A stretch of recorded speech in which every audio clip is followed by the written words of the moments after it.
अपन पढ़ते हैं क्या, अनइवननेस इंडेक्स। तो इसमें जो है सबसे पहले अपन कुछ डायग्राम बना लेते हैं जिससे ईजिली क्लियर हो जाए। मान के चलो ये रोड है, इस रोड पे एक व्हीकल चल रहा है, विद न्यूली कंस्ट्रक्टेड रोड है और ये 80 किलोमीटर पर आवर की स्पीड से चल रहा है। कुछ दिनों बाद क्या हुआ, बारिश हुई, रेनफॉल हुआ। तो इस रेनफॉल के कारण कुछ गड्ढे आ गए। लेट से 10 साल के बाद की बात कर रहा हूँ, कुछ ज़्यादा ही बोल दिया हूँ, कम में ही हो जाते हैं बट ठीक है। अब क्या ये 80 के kmph से चल पाएगा क्या?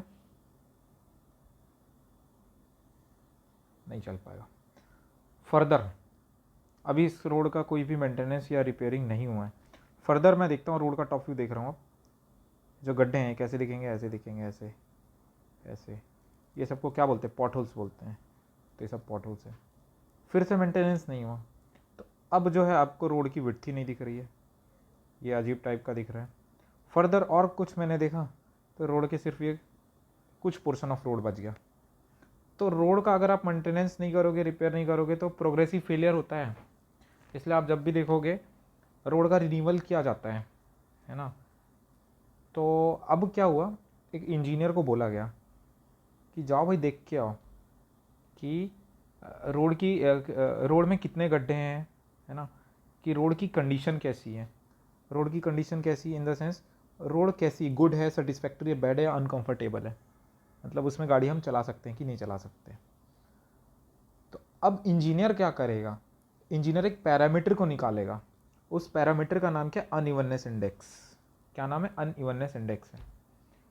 तो ये अनइवननेस इंडेक्स क्या बताता है, अनइवननेस इंडेक्स बताता है हमको कि ये जो रोड है ना, रोड ये मान के चलो ये रोड है, इस रोड में यूनिट लेंथ में, मतलब लेट्स से 1 किलोमीटर की रोड है, ये 1 किलोमीटर की रोड है, इसकी यूनिट लेंथ में क्यूमुलेटिव अंडुलेशंस कितने हैं। अब ये अंडुलेशंस कितने हैं, कैसे हैं, अभी इसको निकालने के लिए वो क्या करेगा, एक इंस्ट्रूमेंट का यूज़ करेगा, है ना, जिस इंस्ट्रूमेंट का नाम है बम्प इंटीग्रेटर। इस बम्प इंटीग्रेटर को डेवलप किया था CRRI ने, याद होगा पहली क्लास में देखे होंगे, CRRI, central road research institute, जो कि जायकर कमेटी ने रिकमेंड किया था। तो उसी को उसने क्या डेवलप किया, बम्प इंटीग्रेटर डेवलप किया। और ये बम्प इंटीग्रेटर का काम क्या था, क्यूमुलेटिव अंडुलेशन चेक करता है कि कितना राइज है और कितना फॉल है। ठीक है, ये देख सकते हैं, ये मान के चलो ऐसा ऐसा है, और यहाँ से लेके यहाँ तक मान के चले 1 किलोमीटर का लेंथ है। तो ये जो बम्प इंटीग्रेटर होता है ये ना व्हीकल में अटैच हो जाता है। आप देख भी सकते हैं, ये है बम्प इंटीग्रेटर और ये वाला अटैच करने वाला अरेंजमेंट दिख रहा है यहाँ पे। तो अब ये व्हीकल से अटैच हो गया, ये बम्प इंटीग्रेटर है, ये व्हीकल से अटैच हो गया। बीच में यहाँ पे आपको एक व्हील दिख रहा है, ठीक है, यहाँ पे छोटे छोटे व्हील्स हैं, और ये व्हीकल है हमारा, इस व्हीकल से ये अटैच हो गया। अब क्या करेगा ये जितने भी अप्स हैं और डाउन्स हैं सबको क्यूमुलेटिव क्या करेगा, कितना राइज है कितना फॉल है, ये क्यूमुलेटिव सबकी एक वैल्यू देगा। ठीक है, अब मान के चलिए इस 1 किलोमीटर में इसने क्यूमुलेटिव वैल्यू दी, कितना डाउन हुआ कितना अप हुआ, टोटल वैल्यू इसने दी 1300, चलिए 1300 mm दी। ठीक है, तो अब इससे क्या पता चला कि 1 किलोमीटर में कितना दिया इसने, 1300 mm दिया। तो अब क्या करेगा इंजीनियर, उस वैल्यू को बताएगा कि ये जो अनइवननेस इंडेक्स है, एक सेकेंड, अनइवननेस इंडेक्स है, UI से इसको मैं शॉर्ट फॉर्म में लिख रहा हूँ। तो अनइवननेस इंडेक्स की वैल्यू क्या है, 1300 mm पर किलोमीटर, मतलब 1 किलोमीटर में 1300 mm है। तो चलिए अब उससे पूछा गया कि रोड कैसी है, अब आप बताइए।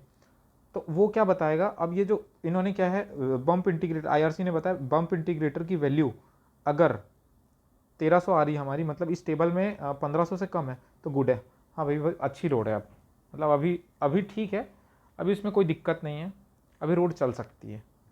तो ये समझ आ गया होगा कि अनइवननेस इंडेक्स क्या होता है, एक बेसिकली एक पैरामीटर है, ये बताता है कि टाइप ऑफ रोड कैसी है ना। तो अब देखिए पढ़ लेते हैं इसको।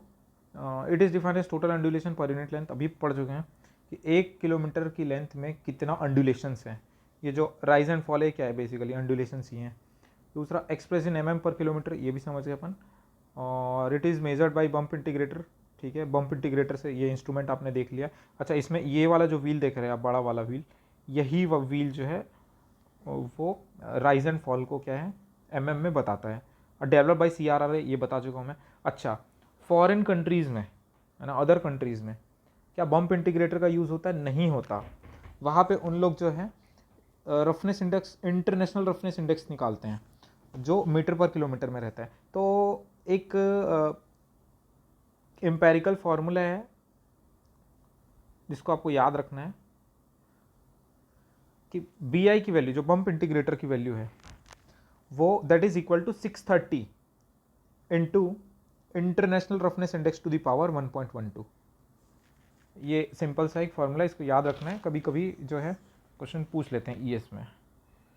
तो अब देख सकते हैं ये क्वेश्चन पूछा ही हुआ है, define type of road if IRI is equal to 2.808 metre per kilometre. Unit का याद रखेंगे, ध्यान रखेंगे, IRI किस में था, मीटर पर किलोमीटर में। तो टाइप ऑफ रोड कैसे बताएंगे?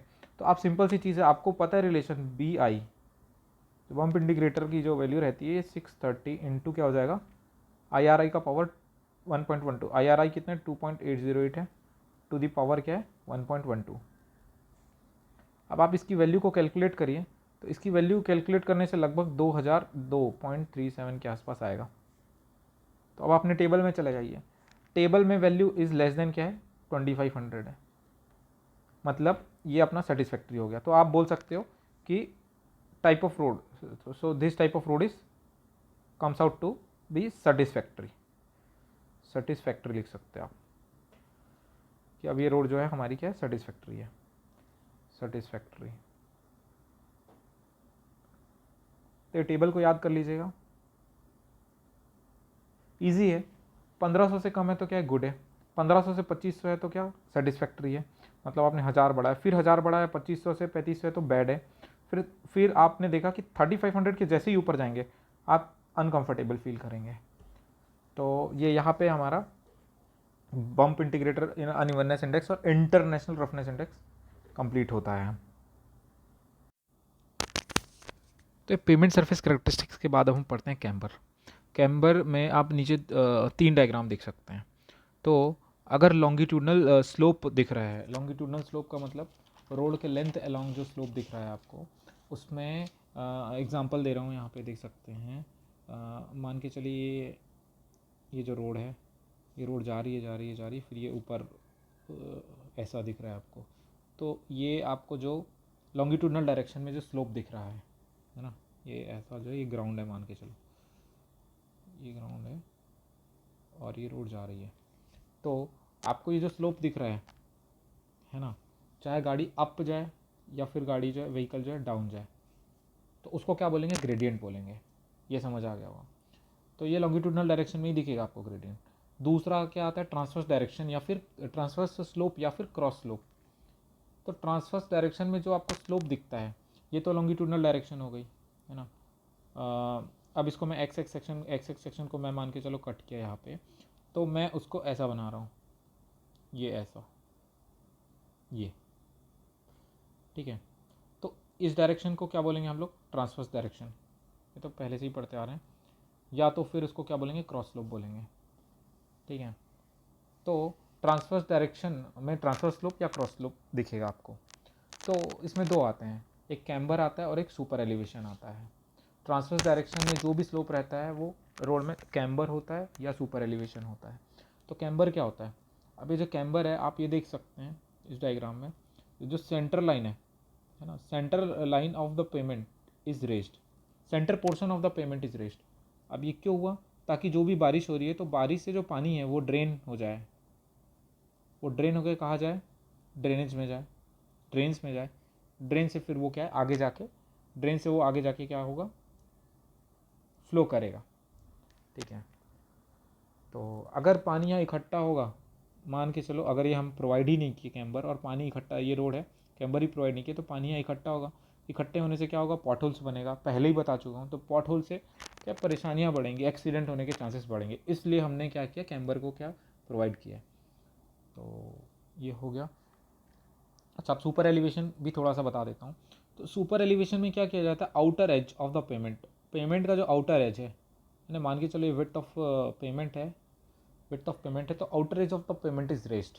ठीक है, एक सबसे मतलब एक क्वेश्चन आता है लोगों के दिमाग में कि क्या आप जब सुपर एलिवेशन प्रोवाइड किए हो तो क्या उस समय कैम्बर प्रोवाइड कर सकते हो?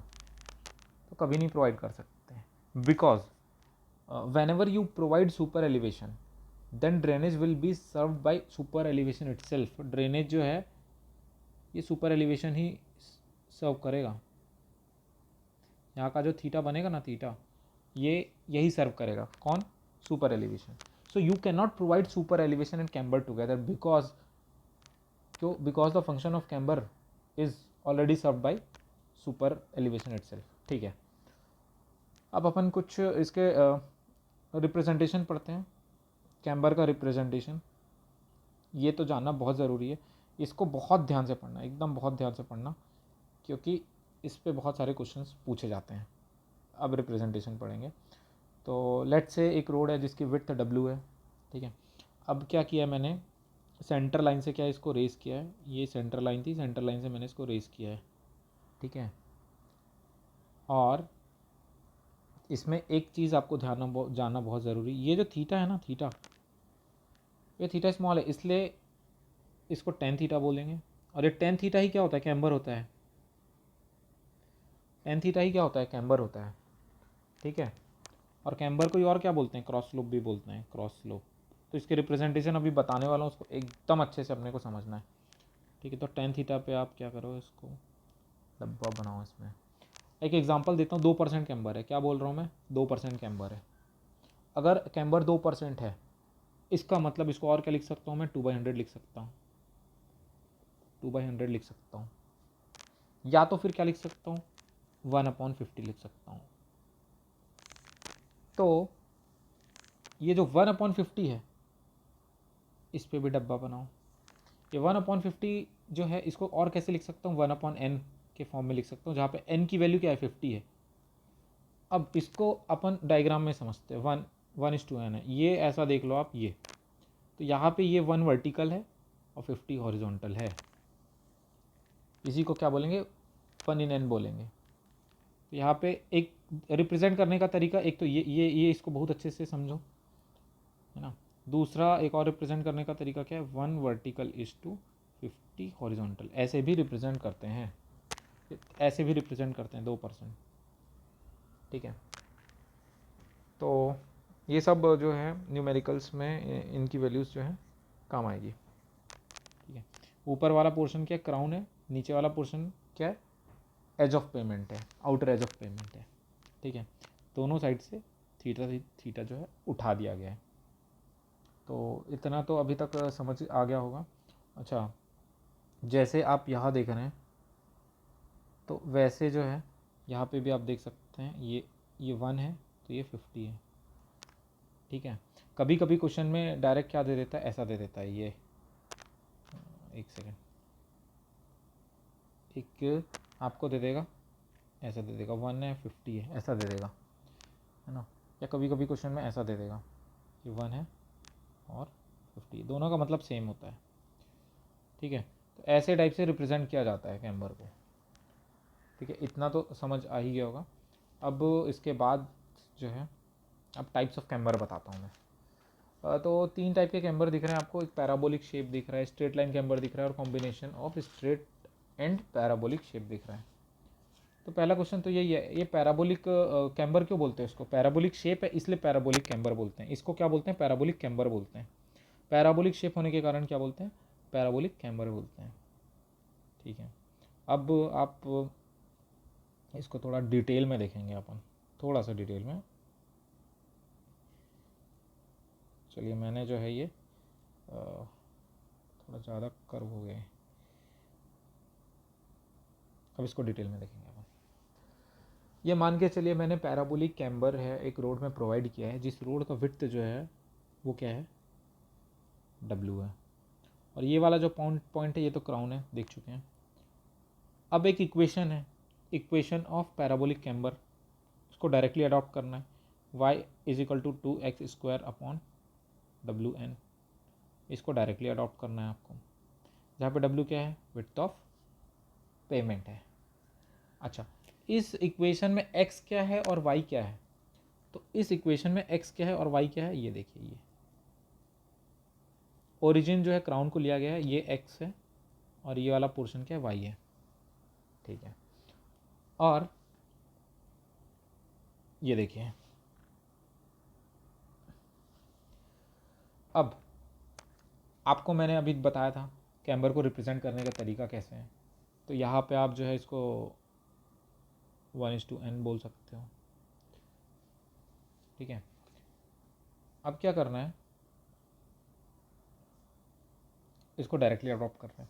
कोई भी पूछता है कि ये जो आपकी हाइट ऑफ क्राउन है, अगर आपको मैं 1:n की जो वैल्यू है कैम्बर की वो दे दूँ, मतलब n की वैल्यू दे दूँ, और आपको विड्थ दे दूँ, विड्थ ऑफ पेमेंट दे दूँ, तो क्या आप हाइट निकाल सकते हैं, height of camber. Height of camber क्या हो गया, मतलब सेंटर लाइन से यहाँ तक का डिस्टेंस, मतलब ये वाला डिस्टेंस, ये वाला डिस्टेंस, ये वाला डिस्टेंस, क्या निकाल सकते हैं, हाँ निकाल सकते हैं। वैल्यू को पुट अप कर देंगे। वैल्यू को पुट अप कैसे करेंगे, आप देख सकते हैं इस डायग्राम से, x की वैल्यू मैं क्या डालूँ, तो मेरे को टोटल कैम्बर की हाइट मिली, तो x की वैल्यू मैं डालूंगा W/2, यहाँ से लेके यहाँ तक की वैल्यू W/2 है ना, ये यहाँ से लेके यहाँ तक की वैल्यू क्या है, W/2 है, तो मैं W/2 डाल देता हूँ। तो 2 × W², y क्या हो जाएगा, W × ये क्या हो जाएगा, 4 हो जाएगा, × n हो गया, तो यहाँ से W कटा, 2 आ गया, और यहाँ पे y की वैल्यू क्या हो गई, h हो गई। Let's say height of parabolic camber और height of crown is h। यहाँ से एक अच्छा रिजल्ट निकल के आ रहा है, h is equal to W/2n। तो यहाँ से आप डायरेक्ट हाइट निकाल सकते हैं in case of parabolic camber. ख़त्म हो गया ये। अब इसके बाद जो है स्ट्रेट लाइन कैम्बर के बारे में कुछ बातें बताते हैं। स्ट्रेट लाइन कैम्बर के बारे में बताते हैं कुछ। ये मान के चलिए स्ट्रेट लाइन कैम्बर है, एक सेकेंड,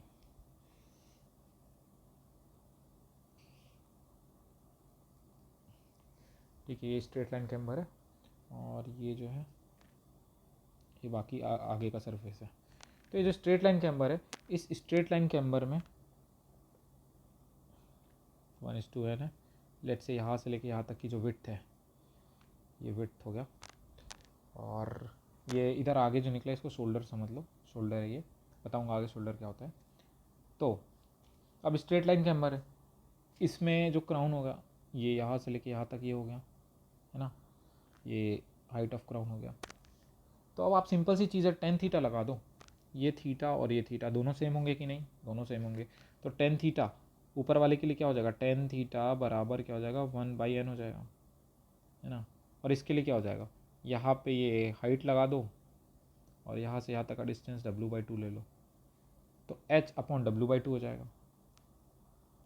तो h जो हमको निकालना है, h इज इक्वल टू क्या आ जाएगा, W/2n आ जाएगा। तो भी ये एक इम्पॉर्टेंट रिजल्ट हो गया। ये दोनों रिजल्ट जो है आपको h is equal to W/2n दोनों में सेम आ रहे हैं, ठीक है। और तीसरा टाइप का जो कैम्बर आता है उसको बोलते हैं क्या, कॉम्बिनेशन। थोड़ा सा पैराबोलिक है और दोनों साइड फिर क्या हो गया, स्ट्रेट हो गया। इतना ही जानना था इसमें, 3 टाइप के कैम्बर में। अब कुछ कुछ इंपॉर्टेंट पॉइंट्स हैं जो हमको पता रहने चाहिए, जैसे कि जनरली पैराबोलिक कैम्बर जो रहता है उसको प्रीफर करते हैं स्ट्रेट लाइन कैम्बर के स्थान पे। ऐसा क्यों, ऐसा क्यों देख सकते हैं, यहाँ पे बता देते हैं। ये मैं बोल रहा हूँ इसको प्रीफर करोगे आप पैराबोलिक को, क्यों, क्योंकि आप यहाँ पे क्राउन देख सकते हो। तो यहाँ का जो क्राउन है, पैराबोलिक वाले का क्राउन है, वो क्या है, वो वाला पोर्शन थोड़ा सा फ्लैट दिख रहा है, पर ये फ्लैट है क्या, फ्लैट नहीं है। तो इसके क्राउन के कारण, स्ट्रेट लाइन वाले के क्राउन के कारण व्हीकल को जर्क फील होगा, होगा कि नहीं होगा, ठीक है। तो हाई स्पीड पर भी, इसी कारण से हाई स्पीड पर हम लोग कौन सा, अगर हाई स्पीड व्हीकल है तो कौन सा कैम्बर आप प्रोवाइड करना चाहोगे, तो पैराबोलिक कैम्बर। इसीलिए क्या है, पैराबोलिक कैम्बर को प्रीफर किया जाता है, क्योंकि इसका सेंटर जो रहता है फ्लैट रहता है, यहाँ पे व्हीकल को जर्क फील नहीं होगा। कभी कभी क्या रहता है, कैम्बर की वैल्यू बहुत कम है, मतलब थीटा की वैल्यू बहुत कम है, तो उस समय आप क्या पैराबोलिक कैम्बर प्रोवाइड कर सकते हो, तो संभव ही नहीं है। तो तो उस समय हम लोग क्या करते हैं, स्ट्रेट लाइन कैम्बर प्रोवाइड करते हैं। दूसरा पॉइंट हो गया, इसको भी ध्यान में रखना है। अब इसके बाद एक टेबल दिखा देता हूँ। आईआरसी ने एक टेबल दिया हुआ है। अच्छा, इसमें कुछ पॉइंट्स और भी हैं। ये तो बता दिया पैराबोलिक कैम्बर इज़ प्रीफर्ड। और आईआरसी ने जनरली क्या बताया है कि जनरली ग्रेडियंट की वैल्यू जो रहती है 2 टाइम्स ऑफ कैम्बर रहती है। तो जो ग्रेडियंट है, ये भी आईआरसी ने बताया कि ग्रेडियंट जो है वो कैम्बर के क्या रहता है, 2 टाइम्स रहता है। मतलब जो लॉन्गिट्यूडनल स्लोप है वो दुगना रहेगा ट्रांसफर स्लोप के। ठीक है, अब ये जो कैम्बर की जो कुछ वैल्यूज़ हैं एज पर आईआरसी, तो इसको तो याद रखना है आपको। ये भी आईआरसी ने दिया हुआ है, उसको पूरी तरह से याद रखना है। तो आप देख सकते हैं, पहले ये टेबल को समझने से पहले आप कुछ कुछ वैल्यूज़ को समझिए।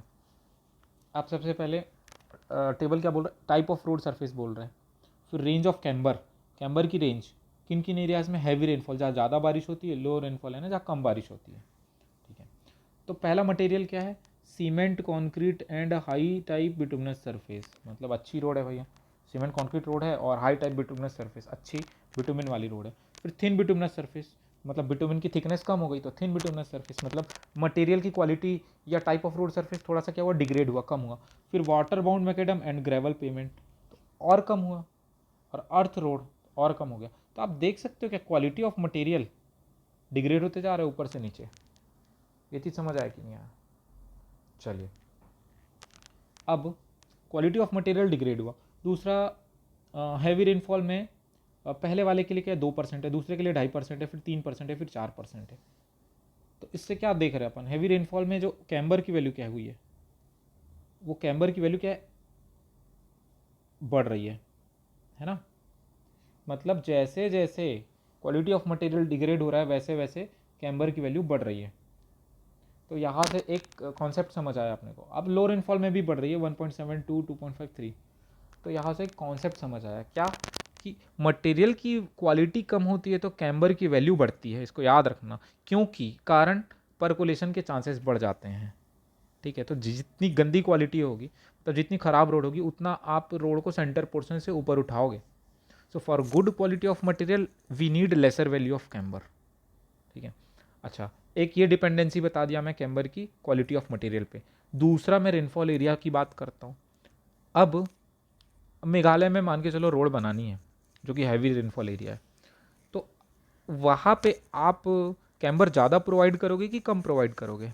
तो वहाँ पे भी कैम्बर ज़्यादा प्रोवाइड करोगे। इसका कारण ये है, अगर ज़्यादा प्रोवाइड नहीं करोगे तो परकोलेशन हो जाएगा, परकोलेशन होने के चांसेस बढ़ जाएंगे। और आपको बताया हूँ, परकोलेशन हुआ, पॉटल्स बने, रोड का सत्यानाश हुआ।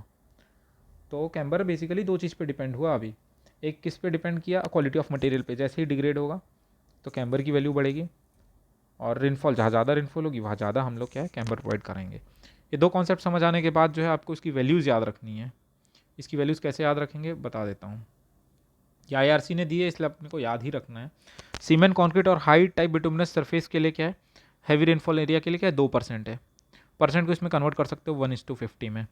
लो रेनफॉल के लिए क्या है 1.7% है। अब आपको क्या याद रखना, देखो 1.7 से 2 पे आ गया है ना, हैवी लो। फिर थिन बिटुमिनस सरफेस, फिर ये 2% पे आ गए। फिर 2% से कहाँ आ गए 2.5 आ गए। फिर 2.5 आ गए। फिर water bound and gravel payment के लिए क्या 2.5 से 3, फिर 3 आ गए, फिर 4। तो इजी हो गया। मतलब 1.7 से 2 पे आए, फिर 2 नीचे आया, फिर 2 से 2.5, मतलब 0.5 का इंक्रीज़ हुआ। फिर 2.5 से 3, फिर 0.5 का इंक्रीज़ हुआ। फिर 3 से 4, मतलब 1% का इंक्रीज़ हुआ। तो ऐसे आपको याद करना है, अल्टीमेटली याद करना है। और ये टाइप ऑफ रोड सरफेस को भी याद करना है। ठीक है, इस टेबल को याद करना है। उसके बाद एक क्वेश्चन देखते हैं। क्वेश्चन क्या बोलता है, write the equation for parabolic camber for cement concrete of road having road in heavy rainfall area if, ये इट बोल दिया, if the width of pavement is 7 metre. ठीक है, पैराबोलिक कैम्बर का क्या लिखना है, मेरे को इक्वेशन लिखना है। तो सबसे पहले गिवन लिखते हैं, विड्थ क्या दिया, विड्थ ऑफ पेमेंट कितना दिया 7 मीटर दिया है। तो अब मेरे को ये पता रहना चाहिए कि अगर वो टेबल मेरे को याद था तभी ये क्वेश्चन मैं बना पाता। तो सीमेंट कॉन्क्रीट रोड बोल रहा है, तो सीमेंट कॉन्क्रीट रोड बोला, चलो ठीक है, मतलब पहला वाला आ जाएगा सीरियल नंबर। दूसरा क्या बोल रहा है, हैवी रेनफॉल एरिया। तो हैवी और लो में हैवी रेनफॉल एरिया का कैम्बर का वैल्यू कितना होता है 2% होता है। तो जो कैम्बर है, कैम्बर कितना होता है, 2% होता है। चलो 2% को क्या बोलते हैं, 1/50 बोलते हैं। और मैं पहले ही बताया था 50 क्या है, 1:n के फॉर्म में लिख सकते हैं इसको, 1:n के फॉर्म में लिख सकते हैं। तो n की वैल्यू क्या आ गई, 50 आ गई। इतना तो समझ आ गया होगा। तो y इज इक्वल टू, अब क्या लिखेंगे, phi is equal to 2x² upon 50 into 7। लिख सकते हैं कि नहीं, ये यहाँ से देख सकते हैं 2x² अपॉन WN होता है।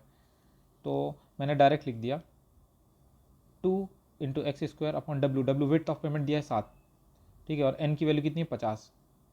तो 2x² अपॉन WN लिख दिया। तो यही से मेरा क्या निकल गया, इक्वेशन निकल गया। तो y is equal to 2x² upon 175। तो यही है मेरा, सॉरी 2x नहीं आएगा, x² अपॉन 175 आएगा। चलिए x² अपॉन 175, ये मेरा आंसर हो गया। अब मैं इस क्वेश्चन में और कुछ ऐड कर देता हूँ। मैं बोलता हूँ चलो इसमें आप क्राउन की हाइट निकालो। तो क्राउन की हाइट कैसे निकालोगे, तो क्राउन की हाइट निकालने के लिए अपने पास एक फार्मूला है, क्या है, h इज इक्वल टू क्या होता है, W अपॉन 2n होता है, ये तो पता ही है अपने को। तो W की वैल्यू क्या है, 7 है, और अपॉन 2 इंटू क्या हो जाएगा, n की वैल्यू क्या है, n की वैल्यू क्या है, 50 है। यहाँ से आप निकाल सकते हो 7/2 इंटू 50, इसकी वैल्यू स्मॉल छोटा ही लिख देता हूँ, 7/2 इंटू 50 जो हो जाएगा ये क्या हो जाएगा, 0.07। लेकिन ये मीटर में होगा क्योंकि 7 किस में है, विड्थ जो है मीटर में है ना। तो क्राउन जो है, क्राउन की वैल्यू, अब इसको सेंटीमीटर में कन्वर्ट करो तो 7 सेंटीमीटर, मतलब ये जो क्राउन होगा ये कितना उठा हुआ है, 7 सेंटीमीटर उठा हुआ है, जो कि हम जब गाड़ी चलाते तो हमको उतना फील भी नहीं होता।